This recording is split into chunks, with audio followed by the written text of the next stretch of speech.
নমস্কার। আমরা এখন নরেন্দ্রপুর যে বাবা সন্ন্যাসী মহাদেবের আশ্রম বা মন্দির সেইখানে আছি। আর এই যে পূজারী ভগতবাবু, ওনার সঙ্গে কথা বলে জানতে পারলাম এই পুকুরটার ওই কোণে ওনারা গর্ত করছিলেন কোনো কারণে, সেইখান থেকে বাবাকে পাওয়া গেছে। আমরা মাটি কাটছিল, মাটি কাটতে কাটতে ওই ঠাকুরটা পাওয়া গেছে। হ্যাঁ, প্রায় 45 বছর আগে। আমার নাম বিজয় ভগত। 21শে বৈশাখে অন্নভোগ হয় আর জ্যৈষ্ঠ মাসে গাজন। ধর্মা মোড় যেটা বলা হয়, সন্ন্যাসী মহাদেব।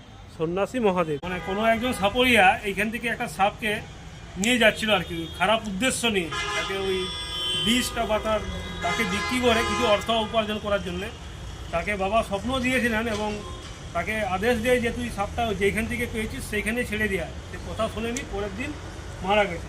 ওই যে ধর্মা মোড়, ওই মোড়ের সামনেই দেখুন এই বাবার মন্দির। মোড় আছে, হ্যাঁ, ট্রাফিক মোড় ধর্মা। ওইদিকে চলে যাচ্ছে আপনার মেদিনীপুর, এদিকে কেশপুর, এটা খড়গপুর, এদিকে গড়বেতা।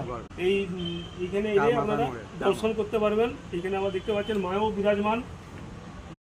ভগতবাবুকে অসংখ্য ধন্যবাদ এই ইতিহাস জানানোর জন্য। এবং যারা এই ভিডিওটা এখন ধরে দেখলেন, আমাকে এই ধরনের ভিডিও বানানোর জন্য উৎসাহিত করার উদ্দেশ্যে একটা করে লাইক করে দেবেন।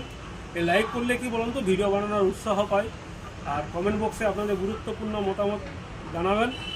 আর আমাদের ফেসবুক পেজে নতুন হলে পেজটাকে অবশ্যই ফলো করবেন। আর ইউটিউব থেকে দেখলে চ্যানেলটাকে সাবস্ক্রাইব করবেন। সবাই খুব ভালো থাকবেন।